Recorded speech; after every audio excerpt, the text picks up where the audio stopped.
Bien, donc bonjour et bienvenue dans notre webinaire aujourd'hui et je salue également ceux qui nous regardent après hein, sur la chaîne YouTube de Commun Français. Alors pour me présenter rapidement, je m'appelle Stéphane Vattier, donc je suis professeur de français à la base, mais en 2016, pardon, j'ai créé le site communfrançais.com. Et aujourd'hui, donc, mon activité principale, c'est d'écrire et d'éditer moi-même des livres pour apprendre et enseigner le français, en particulier pour la préparation au DELF d'ALF, mais pas que, j'ai aussi d'autres livres, comme vous pouvez le voir. Donc, je suis notamment l'auteur de la collection Les mots de l'info. Trois titres sont déjà parus. Alors, vous voyez à droite les mots de l'info C1, C2, c'est le petit dernier qui vient de sortir en janvier 2024. Alors, dans les mots de l'info, que veut dire l'info? Bien sûr, info, c'est le diminutif de information. Information, donc, qui veut dire, bien entendu, l'actualité. Alors, pourquoi ce webinaire sur les mots de l'info? Donc, je vais d'abord vous présenter la collection et essayer de vous montrer comment elle peut aider à apprendre le vocabulaire indispensable pour la préparation au DELF d'ALF. Et puis, dans un deuxième temps, je vais partager aussi quelques pistes pour faciliter la mémorisation du vocabulaire. Et j'espère bien aussi donc entendre de votre part des expériences aussi pour mieux travailler le vocabulaire de l'actualité. Alors pourquoi le vocabulaire de l'actualité au DELF d'ALF? Eh bien, on va prendre tout de suite un exemple très parlant. Si on prend l'exemple du DELF B2, eh bien, l'actualité va être présente dans trois épreuves. En compréhension orale, les candidats vont écouter des émissions de radio sur des sujets d'actualité. En compréhension des écrits, ils devront lire deux articles de presse sur des sujets d'actualité. Et enfin, en production orale, le sujet de l'exposé argumentatif est lui-même introduit par un extrait d'article de presse sur un sujet d'actualité. Alors, l'actualité au DELF B1, elle est un peu moins présente, même si elle est présente, elle est un peu moins. En revanche, à partir du niveau C1 et C2, l'actualité est présente dans tous les épreuves. Alors, quel type de sujet, c'est important de savoir quel type de sujet quand on prépare l'examen. En général, à l'examen, on va trouver des sujets assez universels, hein, c'est-à-dire des sujets qui peuvent intéresser, qui peuvent concerner un petit peu tout le monde, comme par exemple les réseaux sociaux, où les problématiques vont être un peu les mêmes dans différents pays. On aura aussi des sujets que j'appelle durables, c'est-à-dire des sujets dont on parle depuis longtemps, des problèmes qui durent depuis longtemps et qui vont durer encore un certain temps.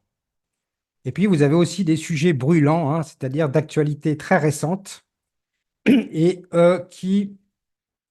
comment dire, dont on parle énormément, comme par exemple, depuis la sortie de ChatGPT fin 2022, on a vu apparaître bien sûr des sujets sur ChatGPT, mais aussi plus généralement sur l'intelligence artificielle surtout à partir du niveau C1.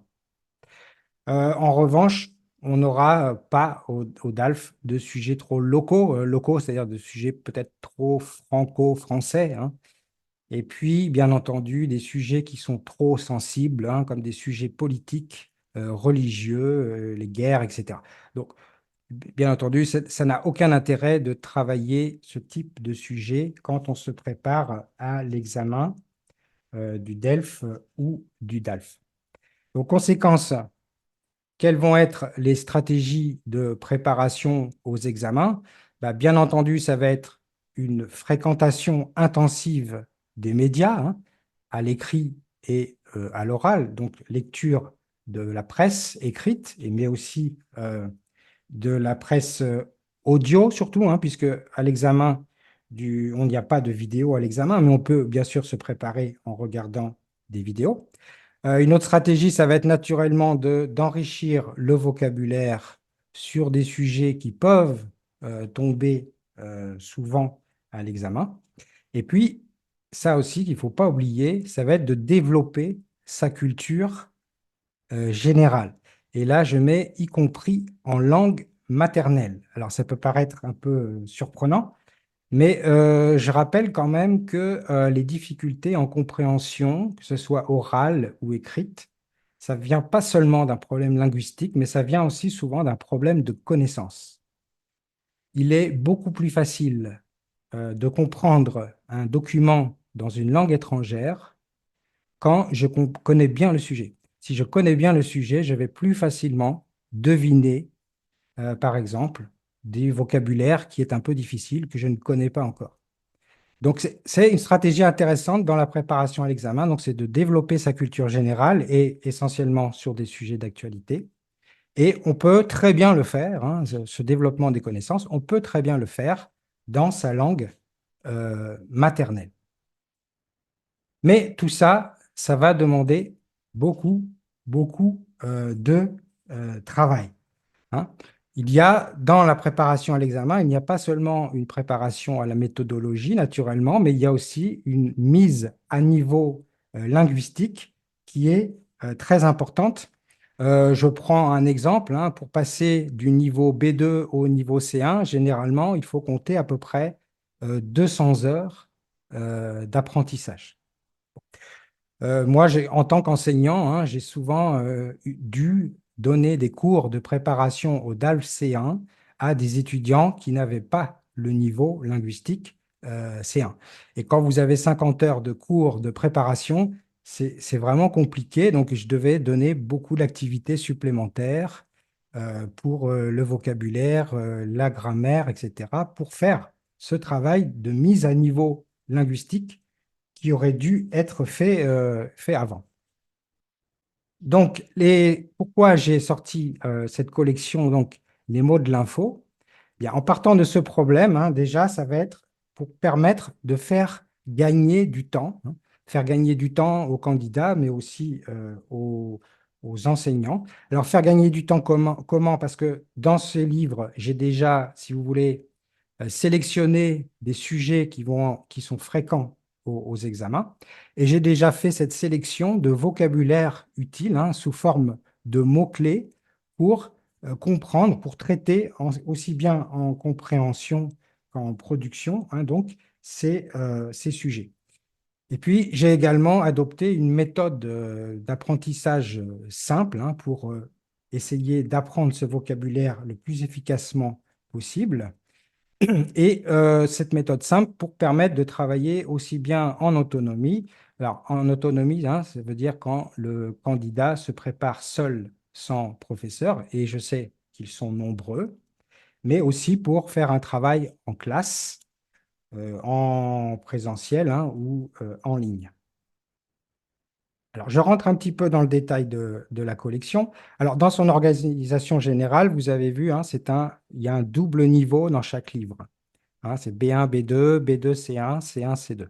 Alors pourquoi j'ai fait ça? Ben, c'est pour permettre à la fois une révision et aussi un approfondissement. Je prends un exemple très simple. Un candidat, hein, qui se prépare à l'examen du DALF C1, qui aurait un petit niveau en vocabulaire, pourrait opter pour le livre B2 C1, hein, et commencer par faire une révision du niveau B2. Et en revanche, un étudiant qui est déjà à un bon niveau pourrait commencer tout de suite avec le livre C1, C2. Donc voilà, double niveau pour chaque titre de la collection. Et pour répondre à une question qu'on me pose très souvent, j'ai essayé, enfin j'ai même fait, à quelques exceptions près, il n'y a pas bien sûr de répétition de sujets entre les différents livres, hein, de la collection. Pas de répétition de sujets et très peu, sauf exception, de vocabulaire, hein, de mots-clés entre les livres. Et tous ces livres sont des livres que j'appelle hybrides, hein, c'est-à-dire qu'il y a du contenu dans le livre lui-même, papier ou numérique, et puis il y a des ressources en ligne sur le site de Commun Français, notamment les activités de test, hein, que je vais vous présenter après. Alors, dans chaque livre, la construction, la structure est la même, hein. Vous avez 10 grands thèmes, donc, qu'on retrouve très souvent à l'examen. Par exemple, l'école, le travail, la santé, l'environnement, etc. Et pour chaque thème, vous allez trouver quatre fiches, hein, quatre sujets de difficulté progressive. Et puis, pour chaque thème, vous aurez une activité d'évaluation pour, pour chaque niveau.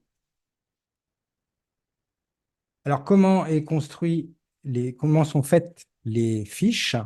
Donc, pour chaque sujet, vous avez une structure en double page. Alors, en double page, surtout sur le livre papier, en trois sections. Alors, vous avez d'abord l'article qui va introduire le vocabulaire en contexte. Alors, ces articles, hein, pour faire ces articles, je suis parti d'articles de presse authentiques que j'ai retravaillés, que j'ai réécrits pour y intégrer le vocabulaire intéressant à travailler et également pour être conforme au niveau, hein. Par exemple, pour le niveau B1, je vais simplifier certaines phrases et pour le niveau C2, au contraire, j'ai pu ajouter des expressions idiomatiques qui sont intéressantes à travailler à ce niveau. Une deuxième section donc, présente les mots-clés. Alors, ces mots-clés, pour les choisir, hein, j'ai pris beaucoup de soin pour les choisir. Pour cela, j'ai consulté de nombreux documents sur le même sujet et j'ai essayé de voir tous les mots-clés qui revenaient, hein, de façon régulière, récurrente, pour aborder ce thème. Et j'ai pu y ajouter aussi des mots qui me semblaient intéressants à travailler sur un thème. Alors, la troisième section, c'est la section problématique. Alors, cette section donne un exemple de problématique type, hein, qu'on pourrait traiter dans le cadre de l'examen. Et puis, en dessous, vous avez un paragraphe. Alors, ce paragraphe n'est pas un résumé de l'article, hein, mais ce paragraphe euh, récapitule en fait de façon très brève l'ensemble des problèmes, des informations et des arguments qui sont intéressants sur ce sujet. Donc cette section, elle peut servir notamment, hein, d'introduction, elle peut donner des pistes pour travailler sur des activités d'argumentation. Voilà. Et donc, il y a une section de test. Alors, cette section de test, elle existe donc en deux versions. Vous avez évidemment le test dans le livre et puis les corrigés sont inclus, hein, dans le livre, ils sont à la fin du livre. Et vous avez également une version interactive sur le site de Commun Français qui est accessible, comme vous le voyez, hein, sur la page de gauche, hein, qui est accessible pas en suivant un lien, ou bien aussi on peut scanner un code QR, hein, notamment si vous travaillez sur la version papier. Bien, pour faire une petite pause dans ma présentation, je vais vous proposer justement de faire un petit test. Alors, allez-y, hein, c'est un item extrait du livre. Avec le télétravail et les loisirs à la maison, les gens deviennent très A, B, C ou D. Alors allez-y, je vous donne 30 secondes et vous répondez, hein, dans le chat, tout simplement par A, B, C ou D. Allez-y, c'est parti.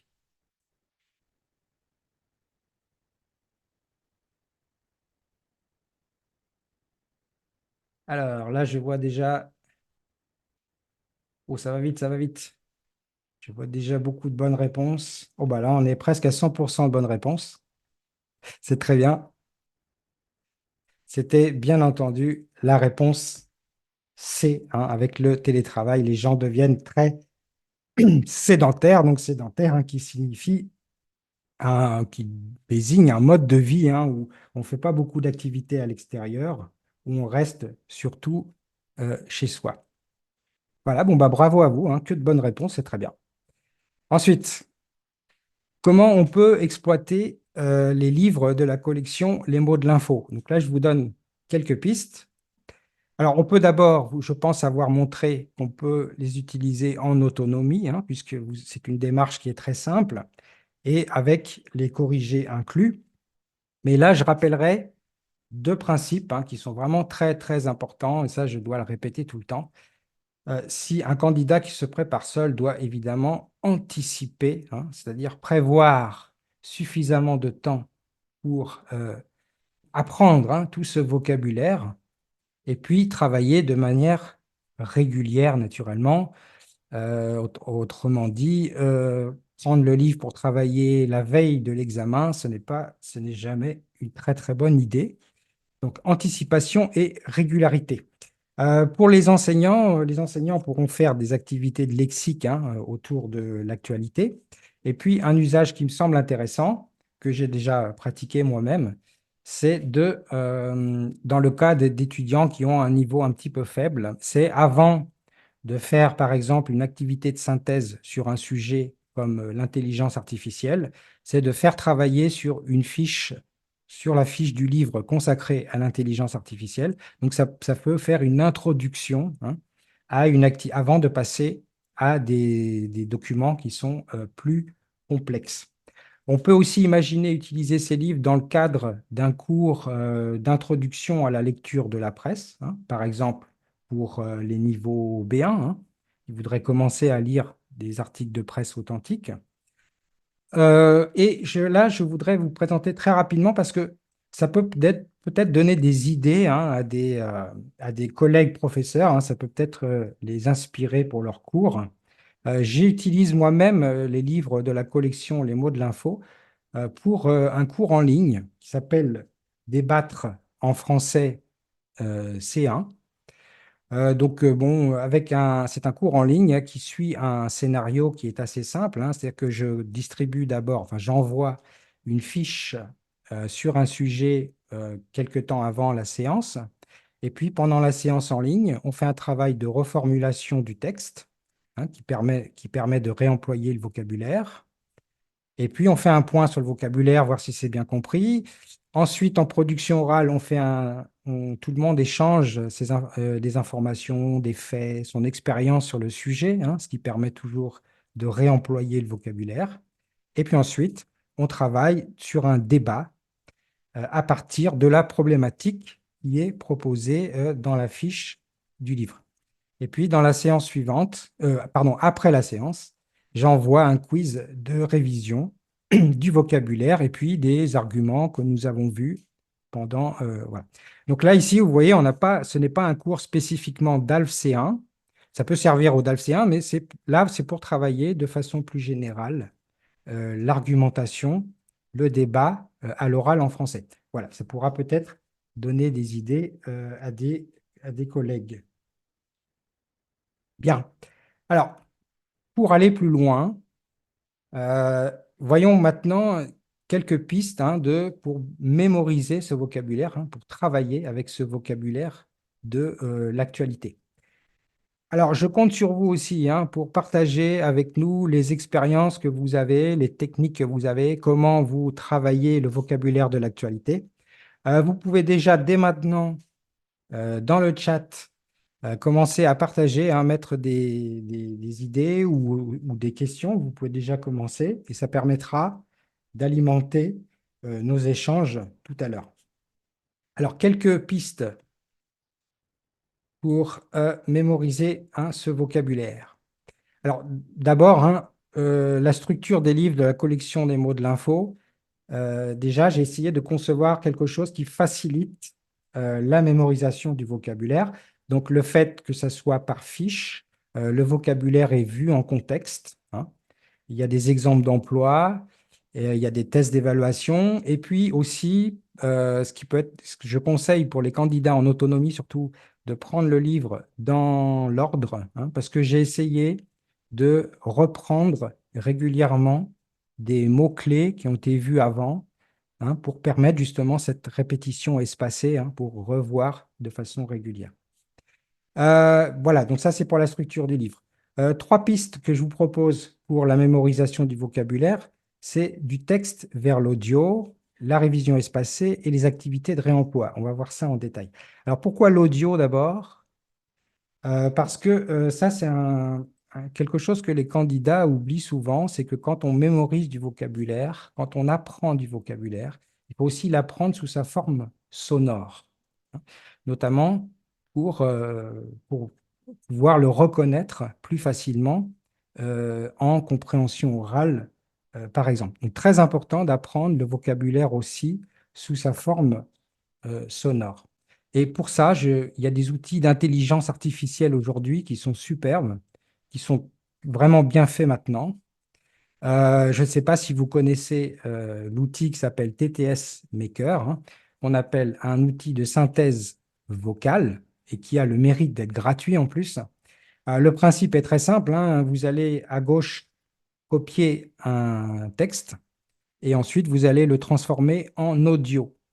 Vous pouvez le transformer en audio. Alors, c'est très personnalisable, hein. Vous pouvez choisir la voix, hein, vous voyez à droite, une voix de femme, une voix d'homme, et il y a beaucoup de voix différentes.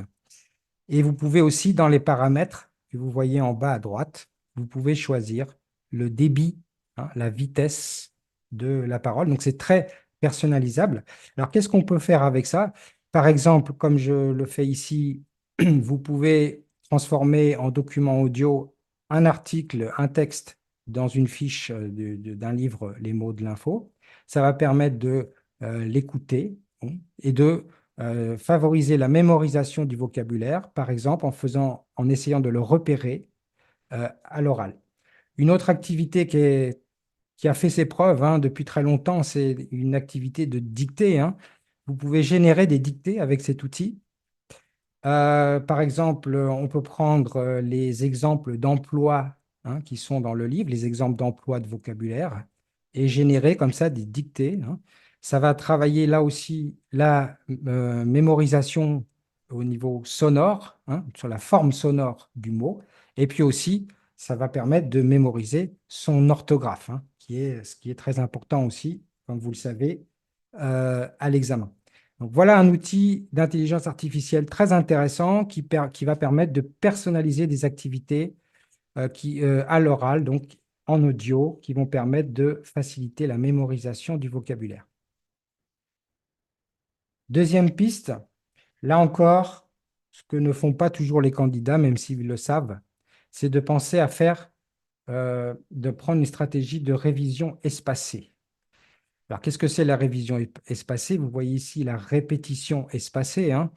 Hein, c'est-à-dire que les premiers jours, on va revoir, on va répéter le vocabulaire, et puis on va le répéter avec des espaces, des intervalles, hein, de plus en plus espacés, hein. Donc J1, J2, J4, et ensuite ça va être J7, J14, hein, jour 14, etc. Et comment travailler cette répétition espacée? On peut prendre plusieurs types d'activités de révision. On peut tout simplement relire un texte pour revoir le vocabulaire. On peut refaire un test, mais on peut aussi utiliser un outil qui est très puissant, qui est l'outil de carte mémo. Donc la carte mémo, vous savez, hein, c'est un principe, c'est très simple. Vous avez d'un côté de la carte, vous avez le mot, et derrière, de l'autre côté, vous avez la définition ou la traduction, si vous préférez. On peut faire ça à la main, hein. On sait qu'à la main, on mémorise mieux, généralement, c'est prouvé. Mais on peut aussi préférer utiliser des applications. Il y en a beaucoup sur Internet. Il y a notamment Anki, hein, qui est très célèbre. Et il y a un outil que je recommande très souvent, c'est Quizlet. Si vous me suivez, vous connaissez sans doute déjà. C'est un outil très simple qui permet de créer des cartes mémo facilement, hein. Vous entrez le mot ou l'expression et puis sa définition, et il va créer des cartes mémo automatiquement qu'on va pouvoir revoir, hein, de façon régulière et espacée. Et puis, Quizlet a aussi un intérêt, c'est qu'il peut aussi créer automatiquement des activités d'apprentissage et des activités de test. Il le fait automatiquement. Par exemple, ici, hein, on donne une définition et il faut taper, hein, la réponse. Donc là, par exemple, ça va permettre de mémoriser également l'orthographe. Voilà, donc Quizlet va créer des activités très variées de révision et d'évaluation. Troisième piste qui est là, bon, bah, naturelle, hein, dans le cas d'une préparation au DELF-DALF, on apprend ce vocabulaire, bien entendu, pour le réemployer. Alors, parmi les activités de réemploi possibles, donc il y a en compréhension et en production. Alors, les textes les mots de l'info, ça donne une bonne introduction au sujet. Et à partir de là, on peut aller lire un texte plus long sur un même sujet pour revoir ces fameux mots-clés, hein, ce vocabulaire, pour revoir les informations, les arguments essentiels sur le sujet, de façon reformulée, hein, ce qui va favoriser la mémorisation également. Mais aussi, ces activités de lecture vont permettre d'enrichir, de trouver d'autres arguments et d'autres idées. Une autre technique que je recommande qui est très efficace, c'est de varier les supports. Par exemple, sur l'interdiction du téléphone à l'école, hein, on peut choisir un article et puis de presse écrite, et ensuite un reportage audio et puis une interview à la radio. Donc faire une sélection de documents qui sont le plus variés possible. Et à partir de là, l'activité, simplement sans faire d'exercice, mais l'activité, ça va être de relire ces documents, de les réécouter 2 ou 3 fois, là encore si vous voulez, être exposé le plus possible à ce vocabulaire et à ces informations pour mieux les mémoriser. En production écrite, il s'agit donc de varier les activités de réemploi, hein, à l'écrit, à l'oral. Donc à l'oral, bien entendu, on pourra, dans le cadre de la préparation à l'examen, exprimer son opinion en répondant à la problématique ou faire un débat, hein, comme nous l'avons vu tout à l'heure dans le cours en ligne Débattre en français. En production écrite, je recommande également de créer soi-même ces exemples d'emploi du vocabulaire, hein. On peut les rédiger et puis on peut aussi, si on travaille en autonomie sans professeur, on peut très bien les faire corriger par un outil comme ChatGPT, hein. ChatGPT ne peut pas tout faire, mais ça, il le fait pas trop mal au niveau de phrases pour les corriger. Donc voilà quelques pistes, hein, pour la mémorisation de ce vocabulaire. Pour terminer, pour répondre à une question qu'on me pose très, très souvent, c'est quel format choisir, hein, pour les livres. Alors, les mots de l'info ou tous mes livres en général, hein. Ça, c'est une question qu'on me pose très souvent. Donc là, j'en profite pour vous donner cette information. Alors, tous les livres de commun français sont disponibles au format papier, EPUB et PDF, alors, qui répondent à des usages différents. Le format papier, bon, bah, c'est bien sûr le format traditionnel pour ceux qui préfèrent travailler sur du papier avec un stylo. Là, ce format est disponible uniquement sur Amazon, hein, à la commande. Vous avez le format EPUB qui, lui, est adapté plutôt pour les petits écrans. Vous allez, par exemple, pouvoir lire ça sur une liseuse, hein, sur des appareils comme une liseuse. Donc, un appareil qui est spécifique pour lire des livres, des e-books. On pourra l'utiliser sur une tablette ou sur un téléphone aussi, hein, tout à fait, même si ce n'est pas très, très confortable. En tout cas, ça s'adapte bien à l'écran d'un téléphone. Et là, donc, ce format est disponible sur beaucoup de plateformes, hein, notamment la Fnac, Kobo et aussi le Kindle. Et troisième format disponible, hein, pour ces livres, c'est le format PDF. Alors, le format PDF, lui, il n'est pas du tout intéressant sur un téléphone, hein, je vous le dis tout de suite. Il vaut mieux avoir un écran assez large, donc par exemple donc sur un ordinateur. Et il va être intéressant aussi pour des cours en ligne, hein, pour projeter, hein, ça sur Zoom, par exemple, ça passe très bien, ou projeter dans une classe. et également, bien entendu, pour imprimer, hein, si des enseignants veulent imprimer des pages pour travailler des pages avec leurs élèves, hein, vous avez bien sûr mon autorisation, même si vous n'avez pas besoin, je vous la donne quand même. Et bon, ça, ce format PDF, lui, est disponible uniquement, hein, sur la boutique de Commun Français. Voilà. Bien, bah, je vous remercie de votre attention. Et maintenant, je suis à vous donc pour répondre à toutes vos questions et pour échanger.